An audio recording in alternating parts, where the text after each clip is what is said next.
उत्तर प्रदेश के आगरा में अंतर्राष्ट्रीय महिला दिवस के अवसर पर सेंट पीटर्स कॉलेज में एक विशेष कार्यक्रम का आयोजन किया गया। इस मौके पर सामाजिक कार्यकर्ता, शिक्षिका और लाइफ कोच अल्मास थॉमस ने सेलिब्रेटिंग हर शीर्षक के तहत भारत के सबसे बड़े महिला श्रद्धांजलि कोलाज का अनावरण किया। अल्मास थॉमस ने ब्रज दर्पण न्यूज नेटवर्क को बताया कि यह अनोखा कोलाज 11 फीट लंबा और 13.6 फीट चौड़ा है, जिसे 36 चार्ट पेपर को जोड़कर तैयार किया गया है। कोलाज में सभी चित्र अखबारों और मैगजीन से प्रेरित होकर हाथ से बनाए गए हैं। इसके माध्यम से भारत और विश्व की प्रेरणादायी महिलाओं को सम्मान देने का प्रयास किया गया है। इस कोलाज में भारत की 36 प्रेरणादायी महिलाओं को श्रद्धांजलि दी गई है, जिन्होंने अपने साहस, संघर्ष और उपलब्धियों से समाज में महिलाओं की स्थिति को सशक्त बनाने में अहम भूमिका निभाई है। इनमें मदर टेरेसा, रानी लक्ष्मीबाई, इंदिरा गांधी, सावित्रीबाई फुले, कल्पना चावला, किरण बेदी, पी.टी. उषा और लता मंगेशकर जैसी महान हस्तियों को शामिल किया गया है।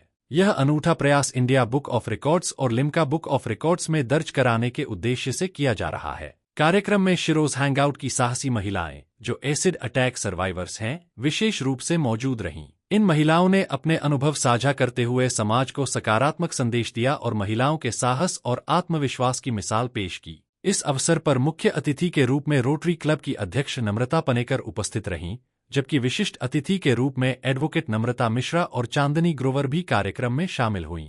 कार्यक्रम में करीब 100 से 200 महिलाओं की गरिमामयी उपस्थिति रही। कार्यक्रम की आयोजक अल्मास थॉमस ने ब्रज दर्पण न्यूज नेटवर्क को बताया कि यह कोलाज केवल एक कलात्मक प्रस्तुति नहीं, बल्कि महिलाओं के संघर्ष, साहस और उपलब्धियों को सम्मान देने का प्रयास है। उन्होंने कहा कि समाज में महिलाओं की भूमिका को पहचानना और उनकी प्रेरक कहानियों को सामने लाना बेहद जरूरी है।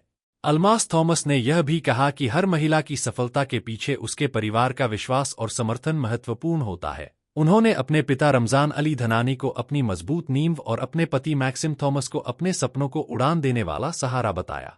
उन्होंने कहा कि अंतर्राष्ट्रीय महिला दिवस केवल एक उत्सव नहीं, बल्कि उन सभी महिलाओं को सम्मान देने का अवसर है, जिन्होंने अपने साहस, संघर्ष और परिश्रम से समाज में सकारात्मक बदलाव लाने का काम किया है। अल्मास थॉमस लंबे समय से सामाजिक जागरूकता, महिला सशक्तिकरण और शिक्षा से जुड़े कार्यक्रमों में सक्रिय भूमिका निभा रही हैं। उनके इस प्रयास को कार्यक्रम में मौजूद लोगों ने सराहा और इसे महिलाओं को प्रेरित करने वाली एक अनूठी पहल बताया। इस संबंध में कार्यक्रम की आयोजक अल्मास थॉमस ने ब्रज दर्पण न्यूज नेटवर्क को जानकारी दी। ये collage Limca book of record and India book of records के लिए बनाया है। ये डायमेंशंस उन्हीं की तरफ से आई थी और ये रिकॉर्ड मैंने 2020 में स्टार्ट किया था। ऑलमोस्ट जब ये बनने वाला था तभी कोविड आ गया और इसको स्टॉप हो गया। उसके बाद मैं माँ बनी, मैंने फिर मदरहुड वो पूरा गो थ्रू किया और अपने रिलेशनशिप्स के साथ अपने सारे सपने, लाइफ कोच, मैं विमेन की इमोशनल एंड मेंटल हेल्थ में लाइफ कोच हूँ। तो जब ये मैंने सब अचीव किया तब मुझे लगा इस कोलाज का महत्व बदल गया है। फिर मैंने इसे निकाल के और कंप्लीट किया, हर उस औरत को ऑनर देने के लिए, सम्मान देने के लिए कि वो हाउस मेकर है या इंडिपेंडेंट है, फिनेंशियल इंडिपेंडेंट है, उससे कोई फर्क नहीं पड़ता। वो इतना कुछ कर रही है, इतना कुछ जो लोगों को लगता है कि क्या ही कर रही है। वो हर एक इंसान को उम्मीद देती है रोज सुबह उठ के जीने की, क्योंकि हमें पता है कि जब हम सुबह उठेंगे तो हमारे लिए नाश्ता तैयार है, हमारे लिए कपड़े तैयार है, हमारे बच्चे स्कूल जाने के लिए तैयार है। वो खुशियां जो हमें मिल रही हैं, वो जो सेटिस्फैक्शन, स्ट्रेस फ्री लाइफ दूसरे लोग रह रहे हैं, बिकॉज वो हर एक औरत रोज एक प्लानिंग कर रही है, रोज एक फिनेंशियल घर का संभाल रही है। उनको ट्रिब्यूट देने के लिए मैंने इस कोलाज को पूरा करा और इसे India book of records, Limca book of records के लिए इसकी मेजरमेंट्स भेजी है एंड मैं उम्मीद करती हूँ कि मुझे जल्द से जल्दी रिकॉर्ड मिले।